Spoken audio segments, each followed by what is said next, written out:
Hello, everybody. Happy Monday. Happy link or live wrap party for the short form video challenge. I'll let you say something, James. Yeah, happy to be here. Happy Monday. And no, I'll share that news in a second. We'll wait a second before we share the other happy. For everybody that is joining us, make sure that you say hello in the comments. That's why we do this live. We want to feel like we're all here together and to kind of set the stage for what to expect as a part of our little wrap party here is that James and I are going to talk a little bit through some of the questions and the things that we saw as a part of the challenge, some of the feedback that we got as we were moving through it. I have a couple of different videos up on screen that I will then bring on screen with us so we can do a little bit of a shout out to people that submitted their videos as a part of the challenge. As promised, we will do the giveaway. I've got names of people in this water bottle. We'll shake it up. I'll choose one and we will name our winner for the creator kit prize that we talked about at the beginning of the challenge. And then at the very end, the last thing that we've got is James and I have something very special to announce to everybody as well. So please, if you're here with us, especially if you joined us during the challenge, drop a line, say hello, tell us how things went for you, ask a question that maybe you have about video or content creation, and we'll go from there. Yes. Very happy to be here. And I'll say too, the whole reason we did the short form video challenge is that in our community, the Catalyst community, one of the most common things that people struggle with is creating video content. I think people feel very comfortable doing text, sharing pictures from events, things like that, right? But doing video we kind of talk about that. It almost triggers the same fear as like public speaking for a lot of people. Even though you're not getting up stage live in front of people, simply putting your face out there, your voice out there, doing that can trigger that same anxiety. And so getting people started with short form video is something that we do often in our community. And the reason we do it is it's super impactful. Doing video is the next level up from doing something like a text post because people actually hear you talking. They get to know you as a person. And the thing we talk about all the time is that your goal is the next time you're at some sort of networking event or some sort of conference, people say, I feel like I already know you. When they walk up to you and you shake their hand and you introduce yourself because they've seen you creating video. They've seen you talking about the things that you're passionate about. They've learned from you because you've shared great content online. That is the goal. And we've seen it with a number of people now. When they start consistently creating short form video, their careers take off, their business growth takes off. And honestly, they have a lot of fun too. It's kind of fun to see the creativity of people when it comes to video. Emma's coughing. She's getting over. Yeah, for those of you that didn't know, I was borderline horizontal the whole week last week with a terrible little gutter virus. But I'm back. I'm here. And I'm ready.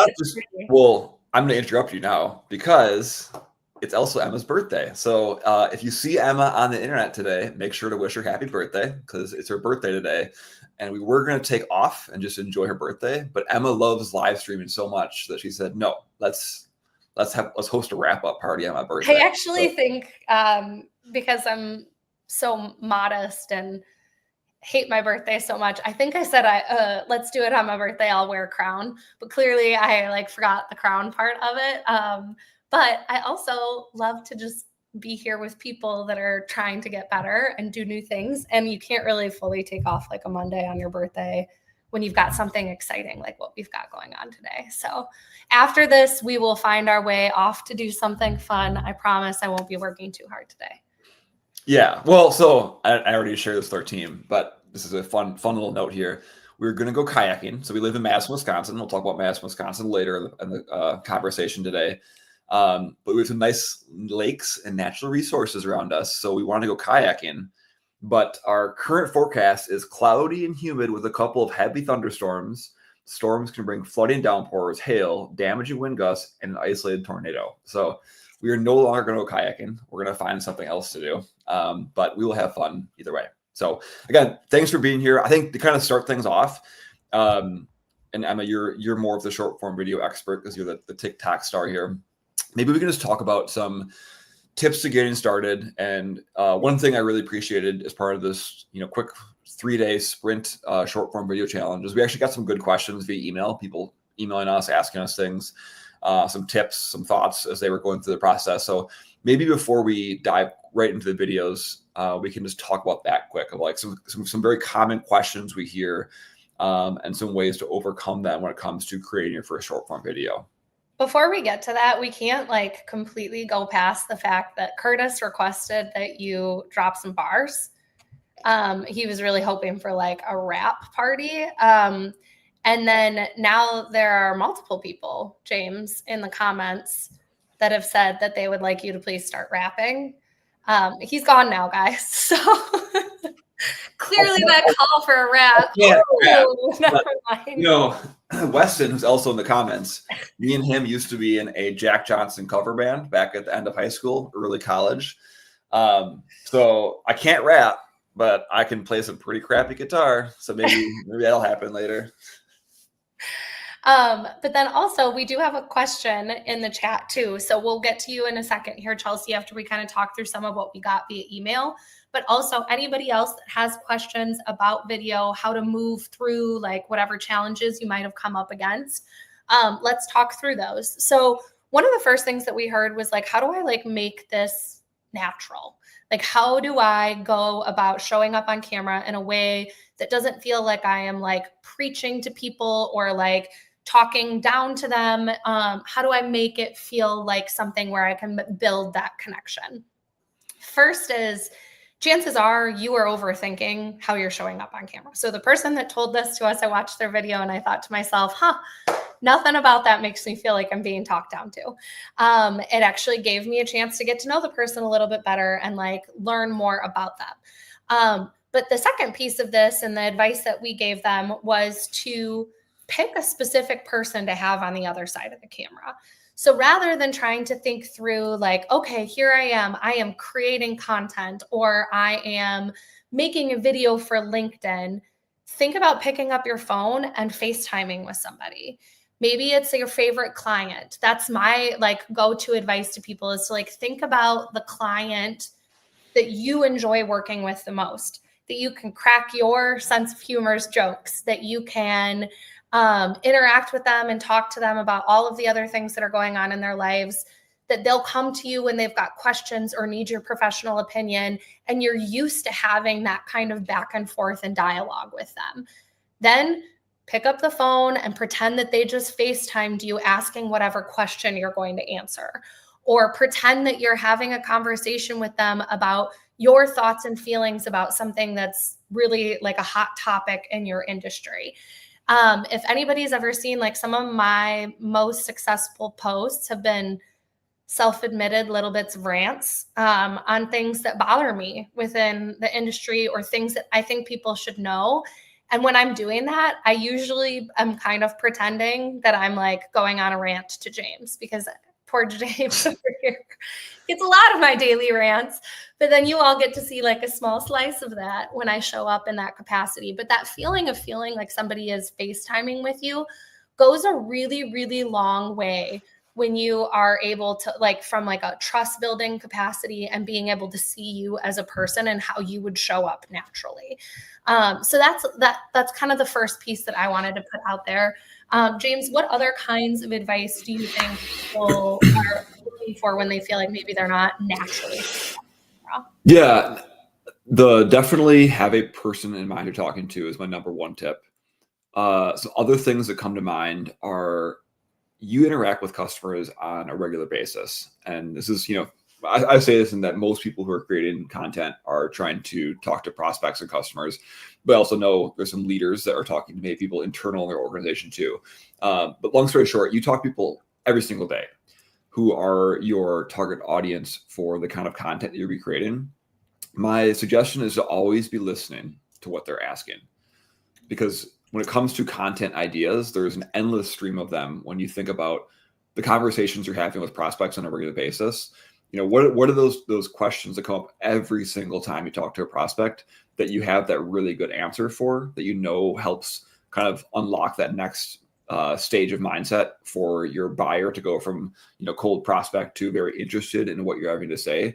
I'm just a huge believer in being a teacher. And if you're listening to your students and you know what you're teaching on a regular basis, use that as the foundation for the content that you're creating, because that's also going to make it the most impactful too.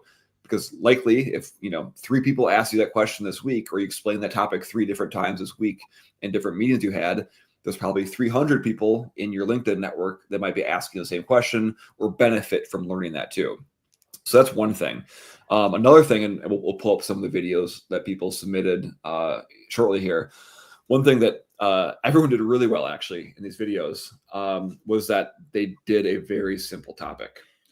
Another big impediment, I think, for people to create content or video content in this case is that they feel like they have to share some depth of their knowledge. There has to be some advanced information. If it's too basic, no one's going to like it, or it's not going to be helpful. It's opposite. Like, you want to teach your 101 level course through the content you create. You want to teach the very basic fundamentals.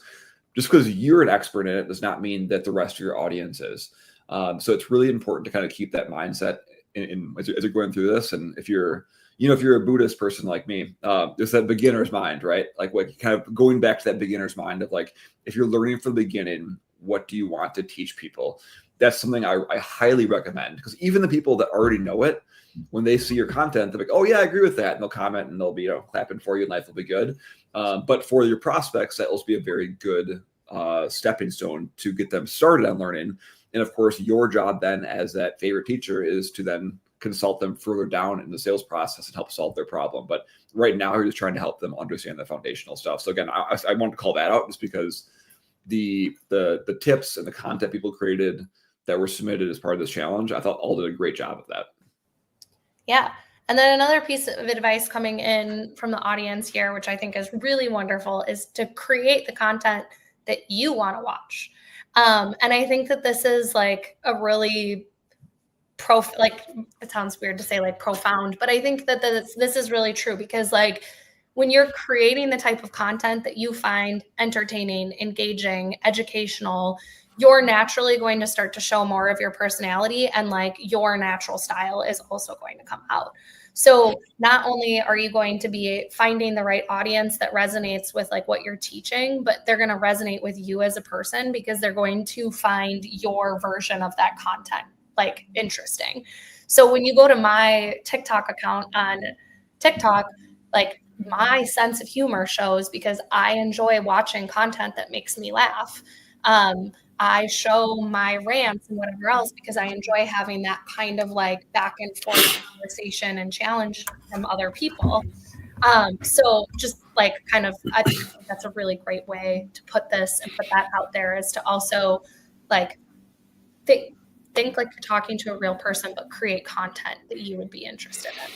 Yes. We've talked so far about content ideas. I think 2 other things that are important to touch on are, 1, editing your videos and what the technology side of creating content looks like. Because I'm kind of walking through mentally the process of the content we had here. And a big mistake people make is they think they need a lot of editing, a lot of fancy software, some very deep technical skills to create video and publish it online. But something we talked about in the context of the challenge and the content we sent out to people is that you just need a smartphone. You literally just need a smartphone, and you do the front facing camera. It does not need to be some fancy, HDR camera, whatever kind of thing. Which I think most front facing cameras even have HDR stuff on them. But long story short, you can just record it. You don't even need to edit it.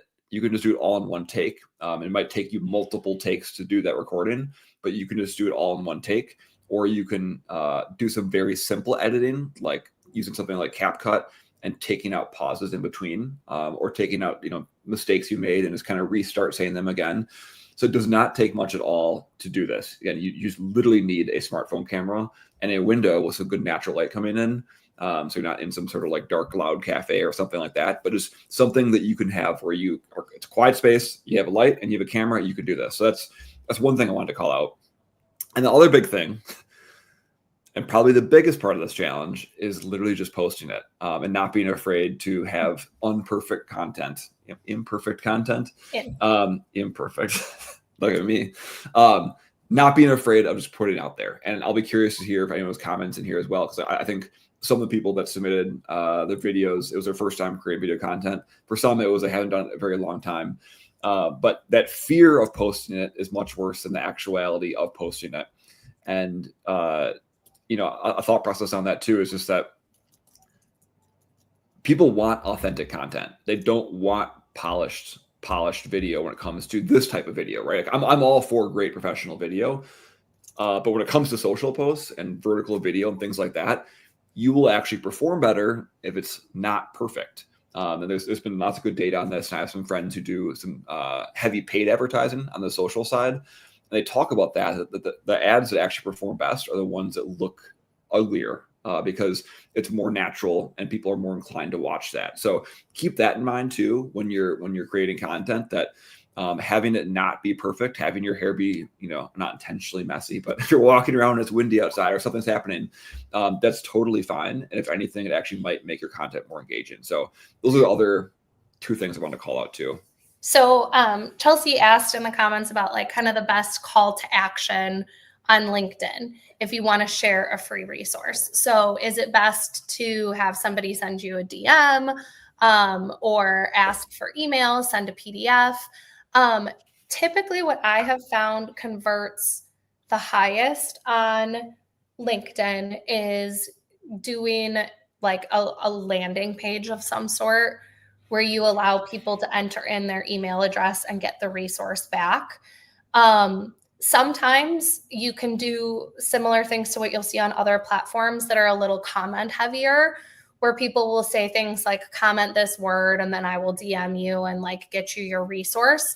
But I think culturally, when you look at LinkedIn as an application, and James and I have talked about this a lot, there's just a much higher group of what are called lurkers on LinkedIn. So we refer to them as lurkers. Oh, this one I don't have Larry next to me. Larry the lurker is our anti-mascot, and we want all of you guys to not be like Larry. He's a cute little monster. We'll put him into the chat or something here in a minute. There he goes. He's gonna go get a sticker. But we have Larry out there to remind you that like the LinkedIn community, because people are tied to their employers, because there are people that are trying to sell on the platform, oftentimes what we'll run into is that there are people that are kind of quiet and sit in the background lurking, watching. Larry, you don't want to be a lurker. So people like Larry might not be as inclined on a platform like LinkedIn to comment something the same way that they might on Instagram or TikTok, even though they might know that they are signing up for a free resource or potentially signing up for some sort of service on Instagram. The behavior there is just very different than it is on LinkedIn. So giving people a quote anonymous way to be able to get access to your resource, I think, is what serves really well on LinkedIn, because nobody needs to know that an executive has gone in and downloaded your guide or your free resource and that they're interacting with you because it's behind, like your landing page or something like that, as opposed to having to publicly declare that. And then also just like kind of making the step of like, please like DM me. Like, yes, they could go through the steps of like commenting or going to your DMs and sending you a DM, but that's again, kind of a lot of steps to make them get access to that. And so if you have the URL, I would suggest doing that as like the best call to action to kind of get people's hands on those free resources. There's a lot of debate about whether you want to put the link in the comments or in the post or anything along those lines. But my thought process at this point in time is to put it into the post. The post might not get the same amount of reach that it wouldn't without that link. But LinkedIn is doing some things right now to hide comments and stuff like that have links in them. So if you really want people to get their hands on that resource, your best bet is to put the link for a landing page in the post itself. I'll just add to Chelsea's question. One of the reasons that, and this is like, you'll see a lot of this with like social selling gurus, they'll say like, make people say they want the resource in the comments. And that whole thought process is that you want to get engagement to the post and it'll spread kind of thing. But the platforms have now wised up to that. And I think there is, if I was a betting man, I'd be willing to bet that there is something in the algorithm that sees if you specifically solicit comments in that way, and it might trigger that based on words that are in the post that'll actually probably penalize you or at least hurt your reach a little bit too. So that was the whole concept, was that you get people to engage, and there's that social aspect of things, of other people seeing other people asking for the resource, and that helping kind of do that. Again, there might be validity to that, but I'm suspicious too. So yeah. So please keep questions coming, comments or anything that you guys have tied to the challenge, short form video, things you might be thinking through. What I want to do now is pull up some of the videos, and James and I can kind of talk about, highlight you guys and the work that you did. I'm going to throw the comments or throw the links for all of these comments into, I'm going to try that one more time, guys. I'm going to throw the links to all of these posts into the comments as well, so that hopefully everybody has the opportunity to interact with one another and support everybody kind of going out on a limb and doing this short form video challenge. So I'm just going to do a quick screen share and start to pull up some of the different videos that we saw come through. So we are going to... First up, we're going to share Mindy, and you can see I've been watching it on repeat over here. But Mindy had a really nice post about what it is like to be an entrepreneur and what that has meant for her family. And so we're going to watch this again. And now that I'm thinking about it, I don't think the audio is necessarily going to come through. But there is no audio, yeah. Yeah, well, I'm saying I could unmute it. Should I unmute it? I don't have to stay up late to talk to them, wake up early. It's really a benefit. Can you hear it, James? Yep. Okay, then I'm going to start the video over so everyone can hear it here. The best parts about traveling internationally is the ability to meet our international clients on their time zones, so that they don't have to wake up in the middle of the night, or they don't have to stay up late to talk to us. I don't have to stay up late to talk to them, wake up early. It's really a benefit and bonus for everybody. So I'm packed this morning here in Jerusalem with clients in the APAC region, specifically India, also some in Tel Aviv and in Europe. And here is my setup for the day. I am ready to go. And now that I say this live, reacting to Mindy's wonderful video, that's actually her second video for the week. That's not her first one. I went to her profile and grabbed the first video that I saw, thinking it was going to be the one that she initially submitted. And turns out she's an overachiever. And that was actually video number 2. So make sure that you go and give Mindy some extra love and support on that video. But with both Mindy's videos, she took kind of that talking head style and decided to talk through what it's like to be an entrepreneur, what she gets from like the flexibility of it. So the first video was about what it's meant for her and her life across her career when her kids were growing up. And then this video was like what it's like to be able to serve an international audience and be able to do that from wherever she is in the world, which I think is a really nice way of like highlighting her founder story, highlighting why she does, the why behind what she does. And you can tell even from video 1 to video 2 that she seems to be getting more comfortable talking directly to the phone and moving through that process. So I'm super excited to see what else Mindy brings forward. James, did you want to say anything before I move on to the next one? No, we're good. Let's keep them rolling. All right. Nice job, Mindy. Nice job, Mindy. All right. So video number 2, you guys are going to hang tight with me again as I go through this whole process.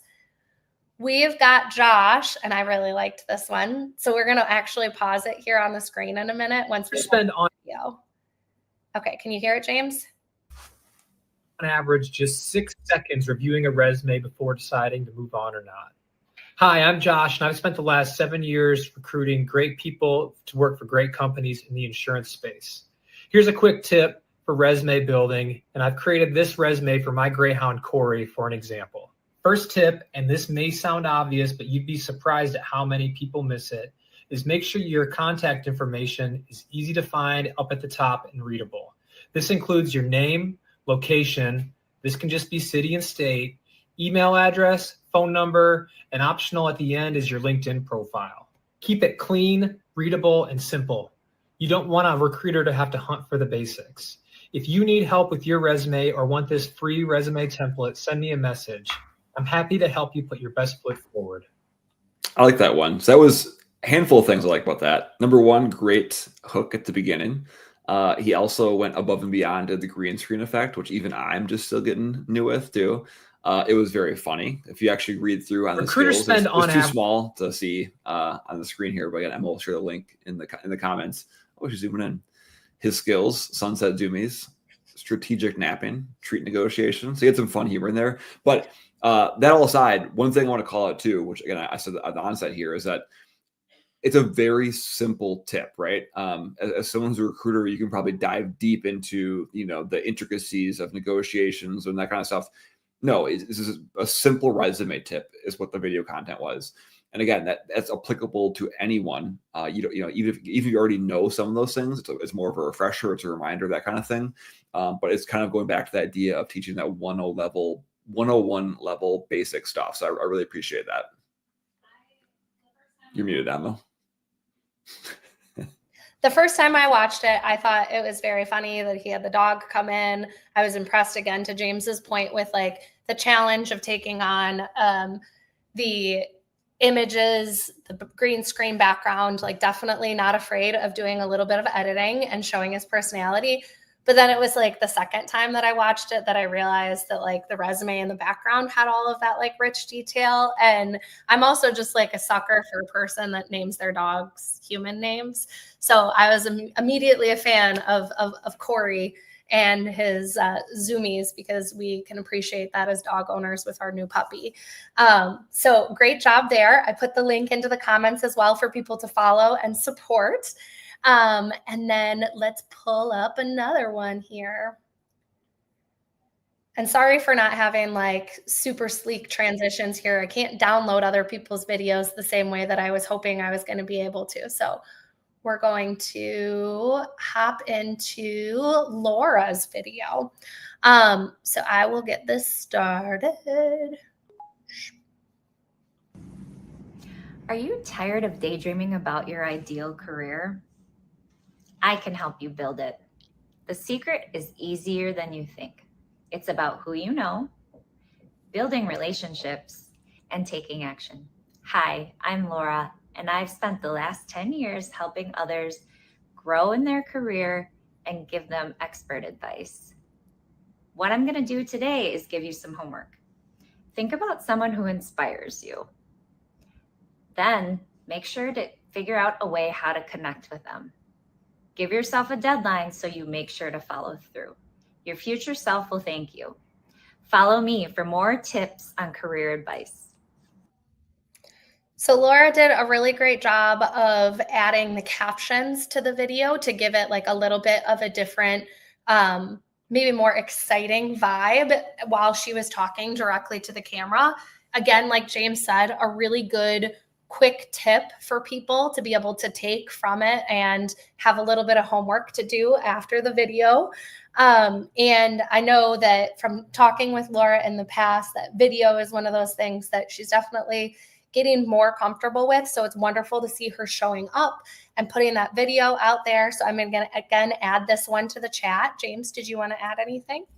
No, I like it simple. And hopefully as you guys are watching this too, if you're still on the fence, still on the sidelines, getting ready to jump in to, actually I'll use a pool analogy because I can't swim very well. If you're just standing on the edge of the water thinking about jumping in, hopefully these videos are a good representation of the different types of content or different types of framing and videos you can do, but also just how simple it can be. It can be a simple tip that you can share. And I bet you have 100 simple tips that you can share to your audience. So hopefully you're getting some inspiration there too.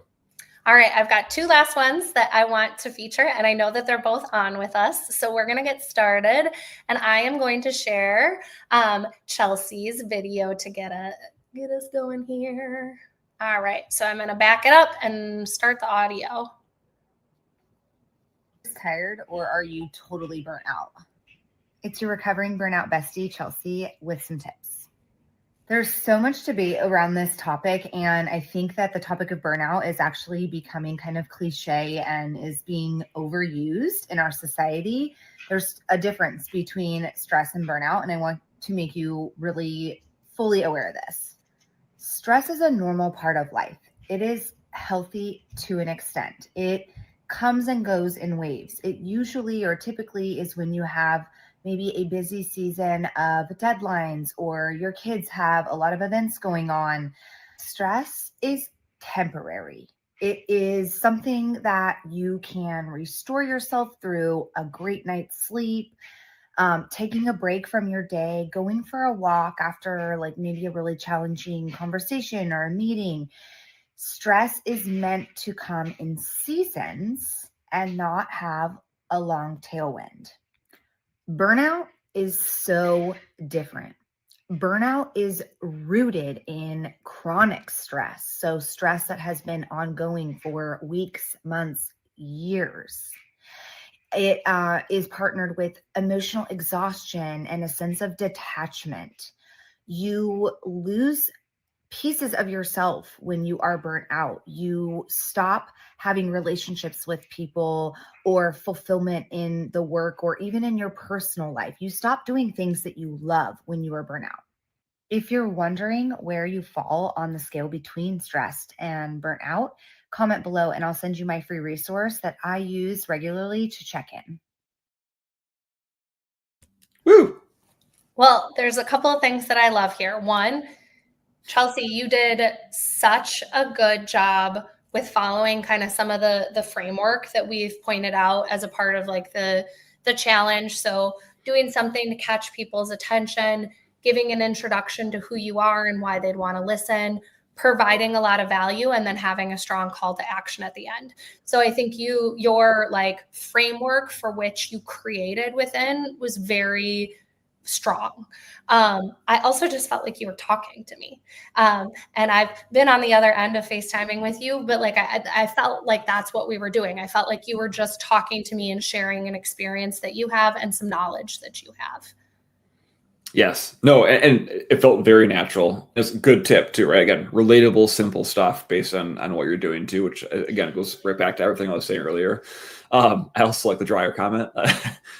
I go back to like, that makes it look authentic, right? If you have your favorite people you follow on TikTok or YouTube Shorts or Instagram Reels, like a lot of times people are just driving in cars and they have their phone mounted, they're talking. And some people I follow a lot of gym bros, and it makes it more real. Ideally, what I would want the dryer running in the background while I'm doing something with like, it's not the problem that the dryer's running. You had something like a button or some sort of metal zipper in there.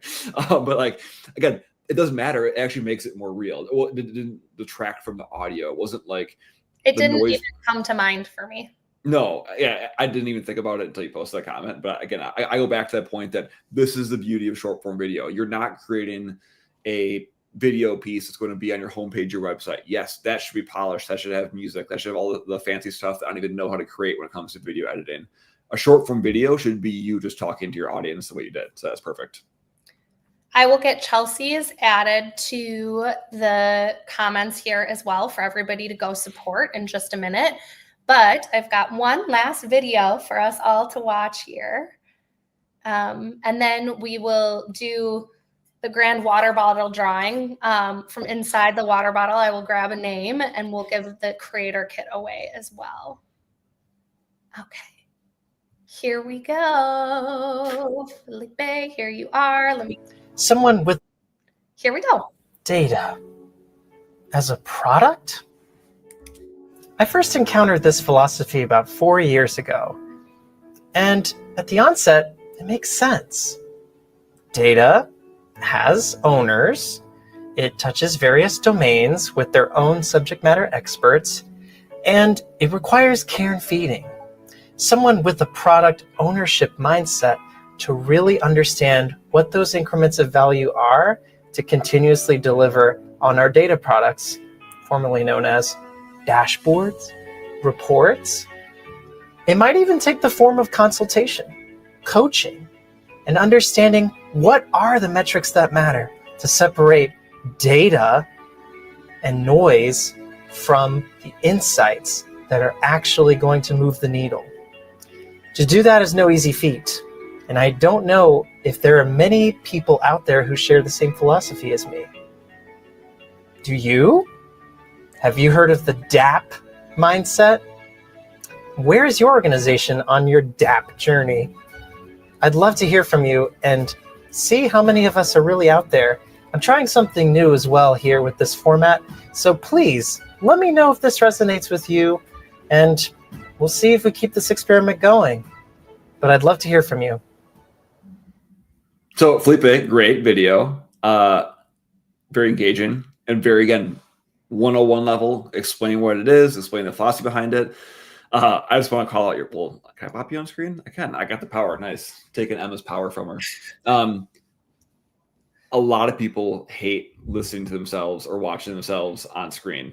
So this is including me. Yes, including Emma, and Emma's perfect. So why would that, even No, matter? but I'm obnoxious and in people's face all the time for 5 years with video content. So I think people assume that the same challenges don't exist, but they do. It's okay. No, and we had a masterclass in our community last month with John Lindsay, who does a lot of video, and he still talks about how he hates hearing himself and seeing himself and those different things. So that's part of the process, is getting used to the fact that, yes, it feels weird to hear yourself, but people don't care. You came across great on camera, so don't worry about that. Just as part of the process. I'm also going to add this because that was my favorite part. Like the inspirational build in the background of the music was like just enough to add a little bit of like hee hee hee in the background of like a topic that might feel a little bit more heavy, so to speak. I don't know if anybody just recognized, like, it got significantly darker in here, but this weather that James and I were talking about ruining our paddleboard and kayaking adventure today, I think is just settled in, and it is nighttime outside while we are all talking to you. But I also really love that you invited people into the conversation to say, like, hey, is this something that you're seeing? Is this like a way that you like to think through this? That's a really, really great call to conversation. And Chelsea had asked the question above about calls to action for like downloading resources and that kind of thing. And in some cases, a true call to action where you're asking someone to download something, sign up for something, that is what you should be driving towards. But more often than not, about 80% of the time, you want to be driving towards conversation. And I want to point this out specifically because I think this is a really important part for the momentum for all of you guys that have gone through this process, started creating video content, and you're kind of wondering like, ooh, how am I going to come up with ideas? How am I going to keep going with this? What does this look like? That call to conversation is like, that is what is going to make content creation and this type of video so much more effective for you. So when you get good at mastering that art of call to conversation and soliciting people to come and engage with you in the comments, give you information, and that type of like back and forth with your community is going to be what gives you new ideas for different videos, helps you understand what kind of content your audience is looking for and how to dive into it. So I really wanted to kind of like tap into that piece of that call to conversation because it's such an important part. I agree. And Alex came into the comments with a very wise comment of, we don't make videos to listen to ourselves, right? So you don't have to like it. We have to like it, and we do. And this is from Alex, who's like a video pro. He's an insurance agent down in Miami area, and he's been doing YouTube videos for, maybe you can say in the comments, years now. And like, still, you just kind of hate it as you move forward because no one thinks they sound as good. I'll say this though too. This has come from someone who doesn't like public speaking, that watching myself speak, if I go back and watch this live stream, for instance, it does make you a better speaker because you're able to pick up on the things that maybe you want to improve. Again, not saying don't post something because you stutter over a word or you said too many times or something like that. But it does actually help you improve your speaking in general. So that's something to think about too, is like you can use video as a way to actually improve your process. Yeah. Alex has been doing it since 2016. I was just a young man back then, you know. That's when I got my driver's license. Playing Speaking in of the Jack birthdays. Johnson cover band. Okay, well, we have two very exciting things. And I just want to clarify, I was not 16 in 2016. I was 26. I was not getting my driver's license then. I'm losing track of the years right now. So you're getting so old now. yeah. Okay, so I am going to do the giveaway. I was going to put it in a hat, but the Catalyst community hats have been given to all of our members. So we need to order some more. But what we are giving away for those that joined us, and I wasn't able to feature everybody's videos. We're not able to like necessarily do a shout out for everybody, but those of you who joined us and we were able to bring up your video, I'm so glad that you participated.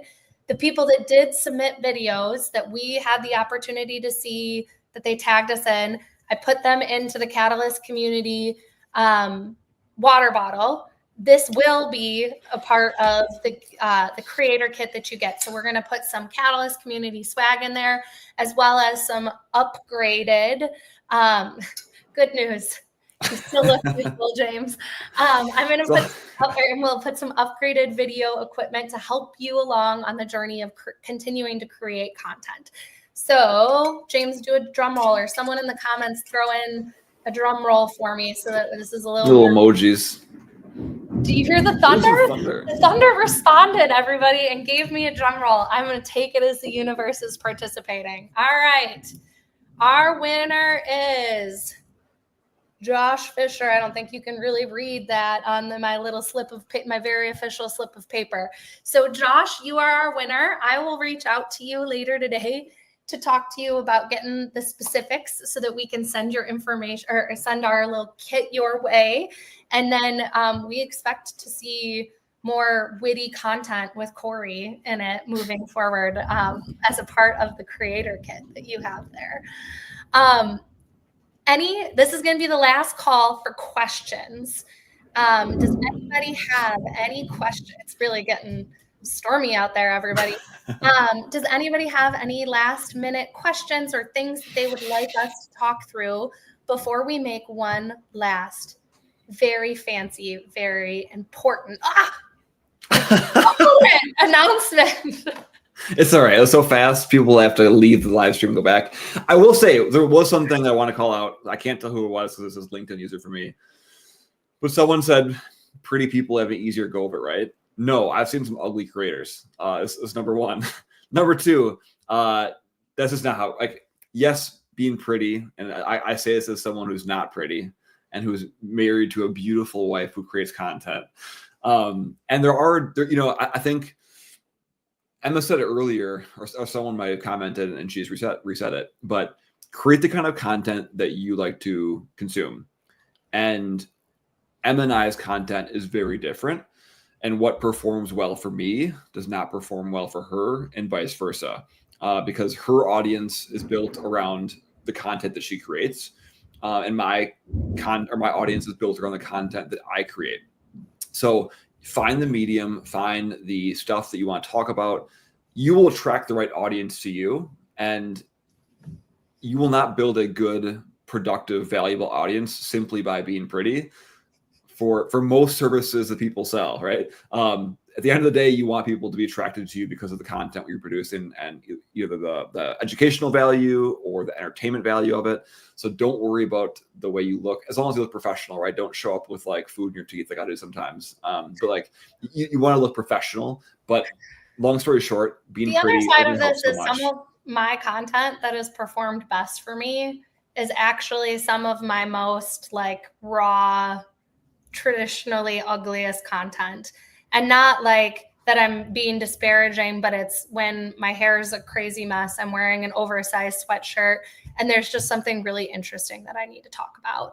And I will, when I show up that way, sometimes get comments or things like that are said about me, including like, oh, who's this soccer mom trying to talk about technology? Like, since when do we listen to what you have to say? You know, like, you get that kind of stuff sometimes, but like on the flip side, other people will resonate with the message more because they know that you're just sharing something that you think is really important to share, or trying to teach them something, as opposed to being really focused on like showing up perfect and polished. So definitely like something to be said, again, going back to like the ugly content, like showing up real, raw, authentic, who you are, how you would show up in the world goes a really long way. I'm not sure if the gimme means about this announcement that we're ready for now, but I'm going to take it as my opportunity because I almost fumbled this the first time around. So James and I have been talking about this for a very long time, since before we even, I think, started the business together in earnest. For those of you that know me and know my content very well, I have spent a lot of time giving keynotes, presentations, doing conferences all across the country, across different industries. And something that I have felt like has been missing from the conversation is a true deep dive into the idea of digital leadership. And when I say digital leadership, that means all of the stuff that we're talking about today, how you show up outside of your organization, but also how you show up as a leader internally. And what are the skill sets and the things that you need to be an effective leader in today's world? Because things have changed and people always talk about how things have changed, but we don't do enough to dive into giving leaders the real skills that they need to have in order to operate at a high level in the digital world that we live in. So we are super excited to announce the Ignite Digital Leadership Summit coming up on November 13th. And it's going to be here in Madison, Wisconsin, which is our home. And it's going to be focused on just that idea of digital leadership. Some of it will be tied to this idea of branding, your digital footprint and strategy for sales and marketing. But we're also going to have conversations with business leaders about what it means to truly lead. What's disruption look like? How do you channel some of this energy towards that? How do you show up internally for your team in a way that practices everything you preach through content? So here we have the QR code that will take you to the landing page to learn more about the event itself and be able to register to join us. And we're also going to be sharing a lot more information about the speakers. And I think we've got a couple of those speakers hiding in the comments here. So we've got Curtis Goldsboro is going to be giving us a presentation, or loss ratio, depending on who decides to show up. We've got Michelle Rao is going to be giving a presentation on what it means to be a disruptive leader. We have Eric Kimberling, who has got a really big presence in the change management and digital transformation space, who's going to be joining us, along with John Lindsay, who we mentioned before, who has quite the hold on the legal space with his content and his lip sync videos. And we've also got Paige Lord, who is a focus on AI ethics and does a ton of content as well. So the three of them are going to be doing a panel on kind of where this idea of digital leadership hits the rubber hits the road. So both on the content side, but also the different types of skills that leaders need to have to be effective moving forward. I'll be kicking off the event. We'll be having some special meetups for our Catalyst community members.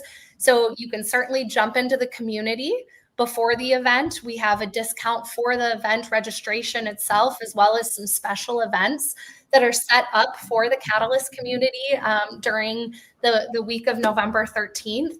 So also check out that option as well if you don't want to just meet us for one day, but you want to come be a part of something bigger.